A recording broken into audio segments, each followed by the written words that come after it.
الحمد لله الذي علم الإنسان بالقلم، والصلاة والسلام على نبي العرب والعجم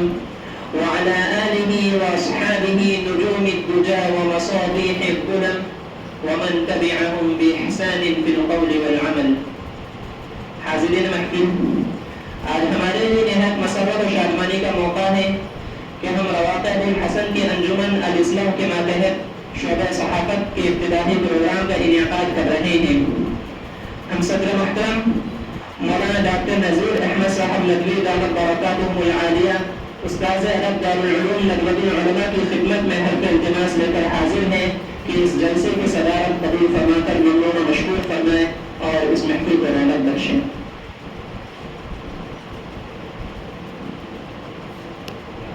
ہم اساتذہ کرام کے لیے شکر گزار ہیں کہ وہ اس پروگرام میں تشریف لائے اور ہماری حوصلہ افزائی فرمائی. اب ہم پروگرام کا آغاز کرنے کے لیے برادرم محمد رضوان کو دعوت دیتے ہیں کہ دعائیں اور کلام اللہ سے اس جلسے کا آغاز کریں اس پیغام کے ساتھ: تیرے ضمیر پہ جب تک نہ ہو نزول کتاب، تیرے ضمیر پہ جب تک نہ ہو نزول کتاب، گرہ کشا ہے نرازی نہ صاحب کشاف. برادر محمد رضوان.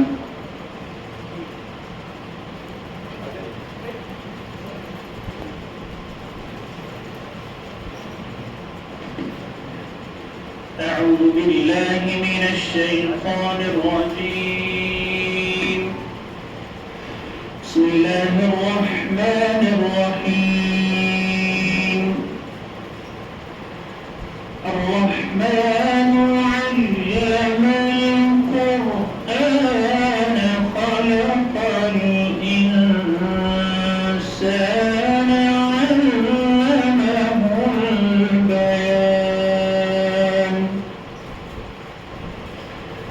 الشمس والقمر بحسبان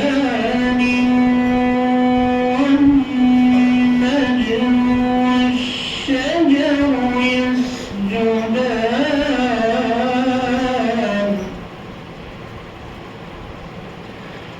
والسماء رفعها ووضع الميزان ألا تطغوا في الميزان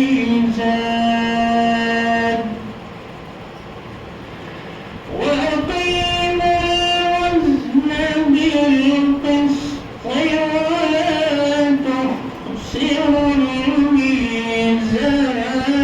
والأرض وضعها للأنام فيها فاكهة والنخل ذات الأكمام والحب ذو العصف والريحان. فبأي آلاء ربكما تكذبان. صدق الله العظيم.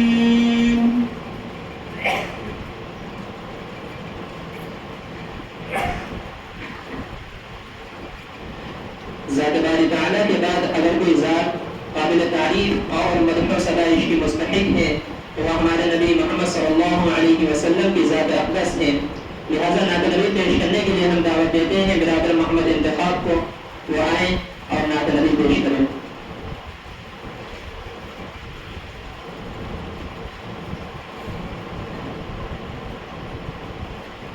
السلام علیکم ورحمۃ اللہ وبرکاتہ.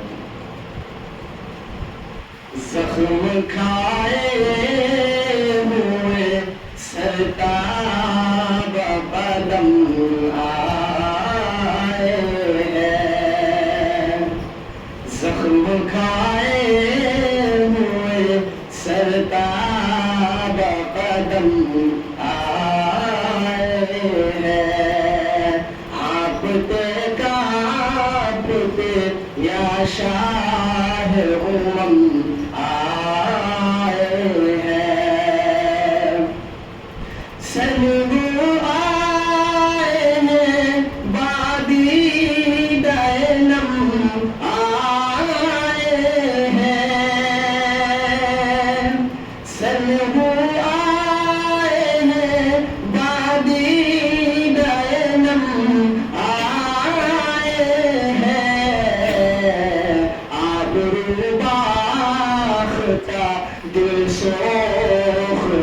ہم آئے ہیں، آپ باختہ دل سوختہ ہم آئے ہیں، کھو کے بازار میں سب اپنا بھرم آئے ہیں، کھو کے بازار میں سب اپنا بھرم آئے ہیں، شرم کہتے ہوئے آتی ہے کہ ہم آئے ہیں، شرم کہتے ہوئے آتی ہے کہ ہم آئے ہیں، آپ کے سامنے جس حال سے ہم آئے ہیں، آپ کے سامنے جس حال سے ہم آئے ہیں، ایسے مجرم کسی دربار میں کم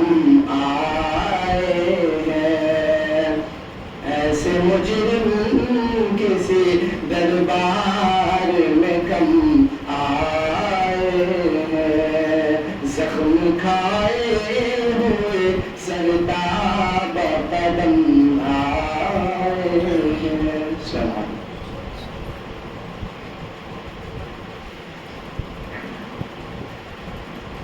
اب ہم ترانے ندوہ پیش کرنے کے لیے برادر اسد اللہ کو دعوت دیتے ہیں کہ وہ اپنے رفقا کے ساتھ آئیں اور ترانے ندوہ پیش کریں۔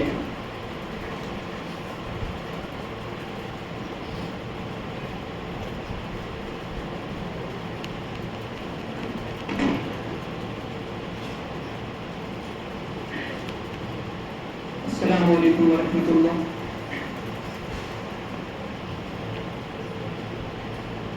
ہم نازش من کو منت ہیں، ہم سے ہے درخشاں صبح وطن، ہم نازش من کو منت ہیں، ہم سے درخشاں صبح وطن، ہم تاغش دین ہم نور یقین، ہم حسن عمل ہم خلق حسن، ہم مست نگار ساقی ہیں، ہم داد کش صحبائے حرم، ہم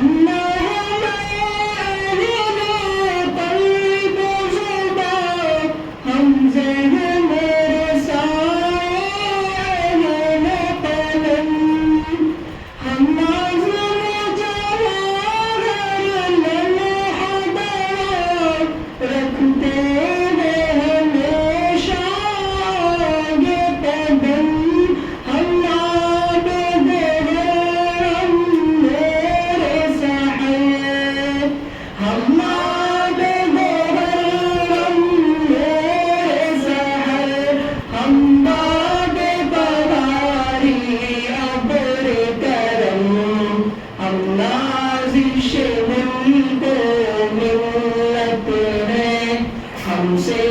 ہے درخشاں صبح وطن، ہم تابش دین ہم نور یقین، ہم حسن عمل ہم خلق حسن، جس بزم کے ہیں ہم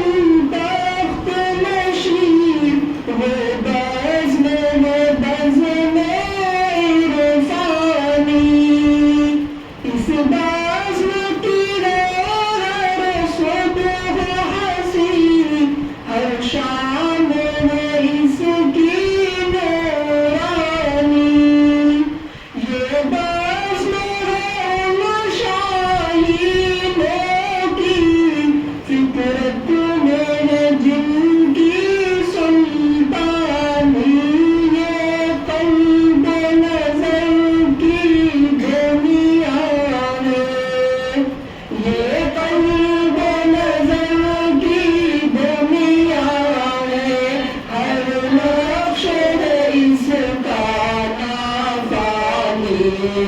ہم نازش ملک و ملت ہیں، ہم سے ہے درخشاں صبح وطن، ہم تابش دی ہم نور یقین، ہم حسن عمل ہم خلق حسن، گنجیل فضل رحمانی وہ جس نے بلند اسلام کیا، دانش کداش بولی جس نے پھر ذوق سخن کو عام کیا، وہ بزم سلیمانی جس نے تحقیق نظر کا کام کیا، انفاس علی نے روشن پھر، انفاس علی نے روشن پھر، ندوے کا جہاں میں نام کیا، ہم نازش ملک و ملت ہیں، ہم سے ہے درخشاں صبح وطن، ہم تابش دی ہم نور یقین، ہم حسن عمل ہم خلق حسن، وہ شمع یہاں پر جلتی ہے جس شمع سے دنیا روشن ہے، وہ پھول یہاں پر کھلتا ہے جس پھول سے گلشن گلشن ہے، یہ اہل وفا کا مرکز ہے، یہ اہل صفا کا مخزن ہے، شہباز یہاں پر پلتے ہیں، شہباز یہاں پر پلتے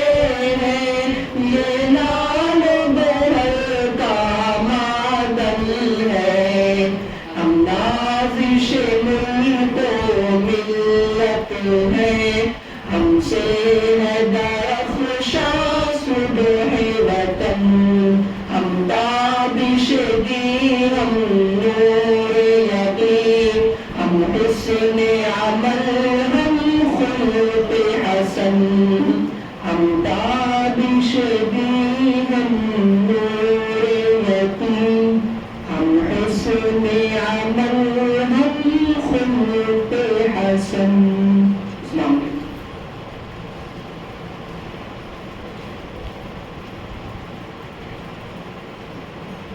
حاضرین محفل، اصل حاضر میں صحافت فقط ایک فن کی حیثیت سے متعارف نہیں بلکہ یہ وقت کی ایک اہم ضرورت ہے۔ صحافت وہ آئینہ ہے جو معاشرے کے چہرے کو بے نقاب کرتا ہے، یہ وہ آلہ ہے جو قوموں کے افکار و نظریات پر اثر انداز ہوتا ہے۔ ایک صحافی اپنے قلم کے ذریعے عوام کی آواز بنتا ہے اور اصحاب اقتدار کے دروازوں پر دستک دیتا ہے۔ اللہ رب العزت نے نون والقلم وما یسطرون کہہ کر قلم کی قسم کھائی اور اس کے عزت و وقار کو بلند کیا، اور علمہ بالقلم کہہ کر قلم کو سیکھنے سکھانے کا ذریعہ بتایا۔ مگر افسوس، جن قلم کو حق و صداقت کا پیکر ہونا چاہیے تھا وہ فقط ذریعہ معاش کی حدود میں محدود ہو گئے اور جھوٹ و فریب کی اشاعت کا اعلی کار بن گئے۔ لیکن اس پرفتن دور میں بھی بعض ایسے حق شناس ادارے اور مدارس اسلامیہ موجود ہیں جہاں کے فارغین نے موقع کی نزاکت کو سمجھا، جن میں نمایاں نام دارالعلوم ندوۃ العلماء کا بھی ہے۔ دارالعلوم میں طلبہ کی قلمی صلاحیتوں پر توجہ کا سلسلہ روز اول سے جاری و ساری ہے۔ نیز طلبہ کی تحریر کو پراثر بنانے کے لیے مختلف ذرائع کا استعمال کیا جاتا ہے، مثلا انشاء پردازی، مضمون نگاری، مقالہ نگاری اور فن صحافت کی مشق کرائی جاتی ہے، اور سال کے اخیر میں انعامی پروگرام کا انعقاد ہوتا ہے اور عمدہ تحریر اور عبارت لکھنے پر انعامات سے نوازا جاتا ہے۔ لہذا آج انہی ثقافتی نشست کی ایک اہم کڑی شعبہ صحافت کے ابتدائی پروگرام کے لیے ہم یہاں یکجا ہوئے ہیں۔ اب ہم صدر محترم سے بصدر احترام گزارش کرتے ہیں کہ اپنے دست مبارک سے اس کاروان علم فن کو برکت ابتدا عنایت کریں۔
اس جلسے کی سب سے اہم کڑی کی طرف بڑھتے ہیں جو دراصل جلسے کی روح ہے۔ میری مراد صدر محترم کا صدارت خطاب ہے۔ ہم صدر محترم سے گزارش کرتے ہیں کہ اپنے بے شقیقتی نصیحت آمیز کلمات سے ہم طلبہ کو مستفیض فرمائیں۔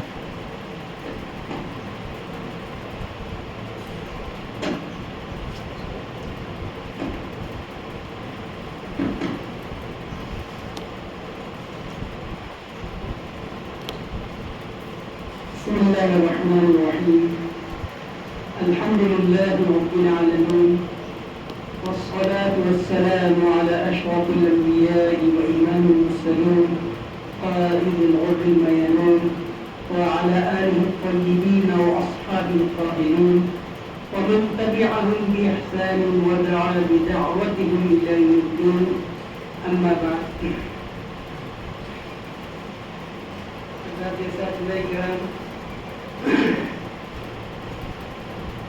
یہ واقعی ابوالحسن کے اراکین اور طلباء عزیز، یہ آپ کی نظم صحافت کا ابتدائی جلسہ ہے اور اس میں آپ نے جو اپنی قلمی کاوشیں پیش کی ہیں، اس میں تنوع اور رنگا رنگی ہے اور زبانوں کا تعدد ہے۔ اس میں انگریزی زبان میں بھی ابتدائیہ پرچے موجود ہیں اور عربی میں بھی ہیں، اردو میں بھی ہیں، جس سے یہ محسوس ہوتا ہے کہ آپ نے مختلف زبانوں میں اپنی قلمی صلاحیتوں کو اجاگر کرنے کی کامیاب کوشش کی ہے۔ اگر آپ اسی روش پر گامزن رہیں گے اور اپنی تحریری مشق کو جاری رکھیں گے تو آپ اچھے قلمکار بنیں گے، ماہر انشاء بردار اور مقبول مضمونگار بنیں گے۔ اللہ سبحانہ تعالیٰ نے انسان کو بڑی صلاحیتوں سے نوازا ہے۔ اگر وہ اپنی خفتہ صلاحیتوں کو بیدار کر لے اور پابندہ لیاقتوں کو اجاگر کر لے تو پھر وہ ان سے بڑا کام لے سکتا ہے، اور اس دور کا ایک بہت بڑا ذریعہ اور ایک اعلی کار صحافت ہے۔ صحافت کے ذریعے وہ کام لیے جا رہے ہیں اور لیے جا سکتے ہیں جو کہ دیگر وسائل سے نہیں لیے جا سکتے، اور ایک ایسا آسان طریقہ ہے عوام تک رسائی کا کہ آپ اپنے افکار و خیالات کو تحریری شکل میں عوام تک پہنچا سکتے ہیں۔ آج کل آپ کو اپنے خیالات سے لوگوں کو روشناس کرانے کے لیے دشواریوں کا سامنا نہیں کرنا پڑتا ہے، بلکہ آپ آسانی سے اپنے خیالات کی تفصیل کر لیتے ہیں، کیونکہ آپ کے پاس قلم ہے اور آپ کے پاس اخبارات ہیں، اور اخبارات اس بات کے انتظار میں بیٹھے رہتے ہیں کہ کوئی مضمون نگار، کوئی قلمکار اپنا قلمی شاہکار بھیجے، اپنا مضمون بھیجے تو وہ اس کو زیور طبع سے آراستہ کر کے منظر عام پر لے آئے۔ آج آپ دیکھیں گے بہت سے اخبارات ایسے بھی ہیں جن میں ایسے مضامین شائع ہو جاتے ہیں جو کہ اگر گہری نظر سے دیکھا جائے تو قابل شاید نہیں ہوتے، لیکن چونکہ ان کو کاغذ کا پیٹ بھرنا ہوتا ہے اور صفحات کی گنتی کو پورا کرنا ہوتا ہے تو وہ بہت سے بھرتی کے مضامین بھی شامل کرتے ہیں۔ اس لیے آپ حضرات اس بات کی کوشش کریں کہ آپ کو ایسے مضامین لکھیں، ایسے مقالات لکھیں جو کہ بھرتی کے نہ ہوں، جو کہ سرسری نہ ہوں، بلکہ معلومات افزا ہوں، چشم کشا ہوں اور اپنے اندر کافی گہرائی رکھتے ہوں، نظر کی پختگی رکھتے ہوں، تو وہ پتہ یہ بات بتاتے ہوں کہ جو قلمکار ہے وہ بڑا ماہر و مشاق ہے اور اپنے موضوع میں فرد و طاق ہے۔ تو یہ چیزیں کیا ہوتی ہیں، تعلق رکھتی ہیں انسان کی تحریری مشق سے اور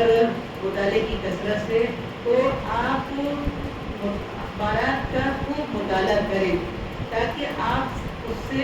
ان اخبارات سے صحافتی اسلوب سیکھ لیں کہ کس طرح صحافتی اسلوب ہوتا ہے۔ مولانا آزاد کا معاملہ یہ تھا کہ وہ جب اخبارات کا مطالعہ کرتے تھے تو ایک ایک چیز پڑھتے تھے، یہاں تک کہ اشتہارات کو بھی دیکھتے تھے، کیونکہ اشتہارات کے اپنی خود ایک زبان ہوتی ہے، تو وہ کسی خبر سے یوں ہی گزر جاتے تھے، ہر چیز کو بغور پڑھتے تھے اور اس سے اسلوب لیتے تھے، انداز سیکھتے تھے۔ تو آپ کے لیے بھی ہر اخبار میں اور ہر رسالے کے اندر بہت سا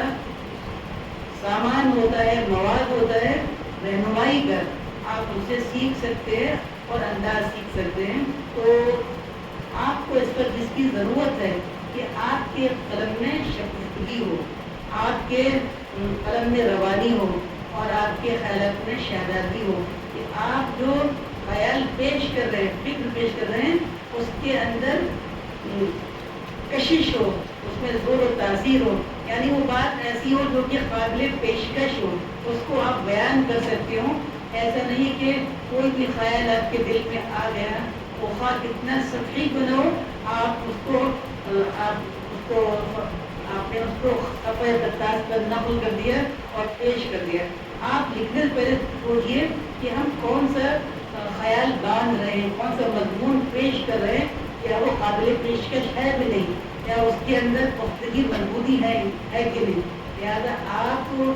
کسی بات سے اگر 100% متفق ہیں اور آپ اس کے بارے میں جانتے یہ بات اپنے اندر طاقت رکھتی ہے، وزن رکھتی ہے اور اس کو ہم پیش کر سکتے ہیں، تب پھر آپ اگر لکھیں گے تو اس میں آپ کا خون جگر بھی شامل ہوگا اور اس میں آپ کی توجہ بھی داخل ہوگی، کیونکہ آپ درد میں ڈوب کر اور سوچ کے ساتھ کوئی بات لکھ رہے ہیں، تحریر لکھ رہے ہیں، اور اس تحریر کا اپنا اثر ہوتا ہے۔ جیسے کہ علامہ اقبال نے فرمایا تھا، نقش ہے سب ناتمام خون جگر کے بغیر، نغمہ ہے سودائے خام خون جگر کے بغیر۔ تو تحریر میں تاثیر پیدا ہوتی ہے انسان کے خون جگر کے شامل ہو جانے کی وجہ سے۔ تو آپ کے دل میں جب چوٹ لگی ہو، حالات سے آپ متاثر ہو، اگر آپ ان حالات سے متاثر ہو کر کوئی تحریر بروز قلم کریں گے تو اس میں وہ طاقت رکھے گی جو عام حالات میں وہ تاثیر اس میں پیدا نہیں ہوگی، کیونکہ ان حالات میں پیدا ہوگی۔ لہذا قلم کی جو طاقت ہے اس کو پہچانیے، اور طاقت، اس قلم کی طاقت سے انسان کہاں سے کہاں پہنچ جاتا ہے۔ یہ کہنے والے نے کہا ہے، قلم گوید کے من شاہ جہنم، قلم کشوا بدولت می رسانم، کہ قلم کہتا ہے کہ میں کیا ہوں، شاہ جہاں ہوں، یعنی میں حکومت کرتا ہوں سب کے اوپر، کوئی لوگ کہتے ہیں تو قلم روایت کے من کاہے جہانا کہ میں ایک دنیا کی ایک خاص پھوس ہوں، یعنی ایک سیڈا ہوتا ہے جس کا وہ قلم بنتا ہے، اس کو فارسی والے قلت کہتے ہیں، اور اس سے انسان آدمی کہاں سے کہاں پہنچ جاتا ہے، ایک مضمون نگار دلوں پر حکومت کرنے لگتا ہے، صحافی لوگوں کو اپنی جانب مائل متوجہ کرنے لگتا ہے۔ وہ لوگ جو بالکل بے دولت تھے، کنگال و قلاش تھے، وہ قلم پکڑنے کی وجہ سے اور قلم کاری کی وجہ سے مالدار ہو گئے، اور وہ اپنے جو کالم لکھتے ہیں اخبارات میں، اس کی وجہ سے ان کی کافی آمدنی ہوتی ہے، ان کو فائدہ ہوتا ہے۔ آج کل جو قلم کار ہیں، مصنف اور مؤلف ہیں، ان کو کافی رائلٹی ملتی ہے، پیسے ملتے ہیں، اور جنہوں نے قلم کی طاقت کو حاصل نہیں کیا، جو ترجمہ کرنے کی صلاحیت نہیں رکھتا، مضمون نہیں لکھ سکتا، تو پھر ان کی وہ مالی آمدنی بھی نہیں ہوتی ہے۔ جو لوگ قلم پکڑے ہوئے قلم سنبھالے یا قلم سے لکھتے ہیں تو بہت کچھ کماتے بھی ہیں، ان کی آمدنی کا بہت بہترین ذریعہ بھی ہے۔ بہرحال آپ اس کو ایک حصول یا مال کا ذریعہ نہ بنائیں، لیکن حالات کبھی کبھی ایسے آتے ہیں کہ انسان کو قلم پکڑ کر کچھ ذریعہ یافت بھی پیدا کرنے کا اس کے لیے موقع ہوتا ہے کہ وہ اپنے کام چلا لے، اپنی تحریروں سے، اپنے ترجموں سے، اپنے مضامین سے۔ بہت سے لوگ ایسے ہیں مختلف اخبارات میں مستقل کالم نگار ہیں، اور ان کو اس کا باقاعدہ ملتانہ ملتا ہے، اور اخبارات کو اس سے نوازتے ہیں۔ بہرحال آج کل کا جو صحافیانہ اسلوب ہے، اس صحافیانہ اسلوب کو ہمیں اختیار کرنے کی ضرورت ہے کہ جس میں ہماری وہ زبان نہیں چلے گی جو کہ ہمارے مدارس کے ماحول میں چلتی ہے۔ ہم لوگ جس قسم کی بولی بولتے ہیں، جس قسم کی تحریر لکھتے ہیں، وہ تحریر خالص مولویانہ ہوتی ہے، وہ صحافیانہ نہیں ہوتی۔ ہم لوگ بولتے ہیں کہ اس بات سے یہ چیز ناشی ہوتی ہے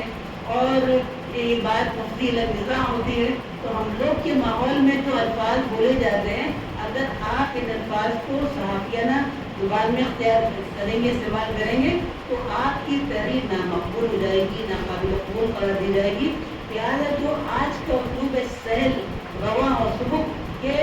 آسانی سے انسان اس کو سمجھ جائے، وہ سب کے لیے قابل فہم ہو، کہ اخبارات اور رسائل کا مطالعہ متوسط درجے سے لے کر اعلیٰ ترین طبقات کے افراد کرتے ہیں، جن میں ججز اور وکلا اور ڈاکٹر اور بڑے بڑے دانشور بھی ہوتے ہیں، اور متوسط درجے کے لوگ بھی ہوتے ہیں، اور ادنا جو تعلیم یافتہ ہوتے ہیں، جو خالی اردو خواہ ہیں یا عربی خواہ، وہ بھی اردو کی بات ہو رہی ہے، پر وہ بھی پڑھ لیتے، سمجھ لیتے ہیں۔ لہٰذا اگر ہم نے اس میں وہ اسلوب اپنایا جو نہایت ہی پیچیدہ ہے، اور اس کے اندر بھاری بھرکم الفاظ کا استعمال کیا گیا ہے یا لمبی لمبی تراکیب کا استعمال کیا گیا ہے، تو یہ چیزیں آج کی صحافت میں قابل قبول نہیں ہیں۔ جیسے آپ اگر آج کل لکھیں اردو معلق جو ایک قدیم زمانے میں بولی جاتی تھی، تو وہ آج کی صحافیانہ زبان میں ناقابل قبول ہوتی ہے۔ لہٰذا اس دور کی صحافت کے لیے جو اسلوب صحافت کی شرائط ہے، ان میں سے ایک شناست بھی ہے اور وضاحت بھی ہے، یعنی بہت ہی شگفتہ، رواں اور صاف ستھری تحریر ہو، اور جس میں کوئی ایچ پیش نہ ہو، غموض نہ ہو، اشکال نہ ہو، بلکہ صاف ستھرا اس کا انداز ہو کہ آدمی جیسی وہ عبارت پڑھے اور عبارت پڑھتے ہی بات کو سمجھ جائے۔ تو یہ انداز آپ کو اپنانا چاہیے، اور یہ چیزیں پڑھنے سے آتی ہیں۔ اخبارات کی زبان زندہ اور جیتی جاتی زبان ہوتی ہے، جو لیونگ لینگویج بولتے ہیں۔ جو لوگ اخبارات پڑھتے ہیں ان کی زبان میں تازگی ہوتی ہے، وہ لگی اور پردودگی نہیں ہوتی، کیونکہ معاشرے سے تعلق رکھنے والے بہت سے حالات، معاملات کی خبریں ہوتی ہیں، اور جو سیاست کے گلیاروں میں مشکل اتار چڑھاؤ ہوتا ہے، سب کے بارے معلومات ہوتی ہیں۔ لہٰذا متنوع اور مختلف معلومات کی جانکاری کے لیے ہمارے پاس سے جو ایک آسان ذریعہ ہے وہ اخبارات اور رسائل ہیں۔ تو آپ ان کو بغور پڑھا کریں، ان کے اسلوب کو اختیار کرنے کی کوشش کریں، تاکہ آپ کے اسلوب میں بھی چاشنی اور روانی پیدا ہو جائے۔ اور امید ہے کہ آپ حضرات کی اگر یہ مشق تحریر جاری رہے گی تو آپ مشیاب مضمون نگار اور ماہر قلمکار بن جائیں گے، اور آپ کی تحریروں کی دھوم بن جائے گی۔ کیونکہ اس کا تعلق ہے انسان کی مشق، اور مشق کے نتیجے میں انسان کہاں سے کہاں پہنچ جاتا ہے۔ وہ لوگ جو پہلے تحریر کے اندر بہت کمزور تھے، مضمون نگاری میں کافی کمزور تھے، وہ لکھتے لکھتے ایسے لکھاڑ بن گئے تھے، اردو والے کے لکھاڑ ہو گئے، بڑے مشاق ہو گئے کہ اب ان کی تحریریں دلچسپی سے پڑھی جاتی ہیں اور پھر وہ بعد میں یکجا کی جاتی ہیں اور پھر وہ قابل شاید ہو جاتی ہیں۔ تو یہ سب کیوں ہوتا ہے کہ انہوں نے اس اپنے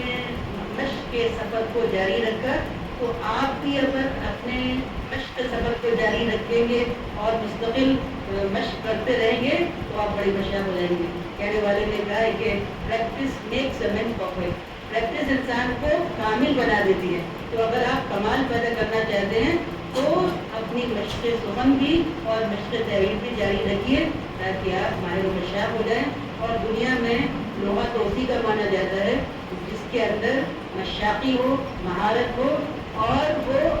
اعلیٰ سطح کا قلمکار ہو۔ اور اردو لکھنے والے بہت سے اخبارات میں آپ دیکھتے ہوں گے، ایسے بھی ہوں گے جن کی تحریروں میں جان نہیں ہوتی اور وہ تحریریں بہت ہی کمزور لچر پوچھ ہوتی ہیں۔ تو ایسی تحریریں ناقابل قبول ہوتی ہے۔ لوگ پڑھ تو لیتے ہیں لیکن اس میں کوئی سامان دلکشی نہیں ہوتا جو کہ آپ کے دامن دل کو کھینچے اور آپ کو متاثر کرے۔ لہٰذا آپ کوشش کریں کہ آپ کی تحریریں جاندار ہوں، شاندار ہوں، زوردار ہوں تاکہ وہ قارئین کے دلوں پر دستک دے سکے اور ان کو متاثر کر سکے۔ میں سمجھتا ہوں کہ اس موقع پر اتنی گفتگو کافی ہے اور آپ لوگ سننے سے زیادہ اس بات کے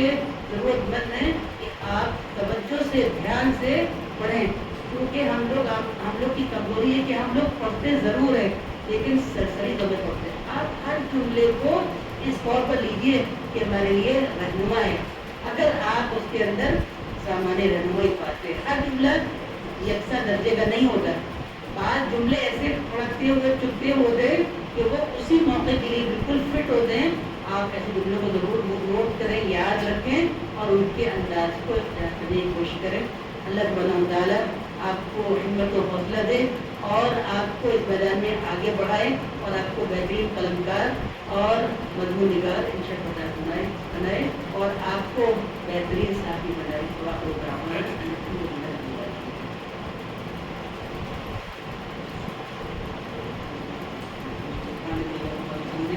أشهد أن لا إله إلا أنت نستغفرك ونتوب إليك سبحان ربك رب العزة عما يصفون وسلام على المرسلين والحمد لله رب العالمين۔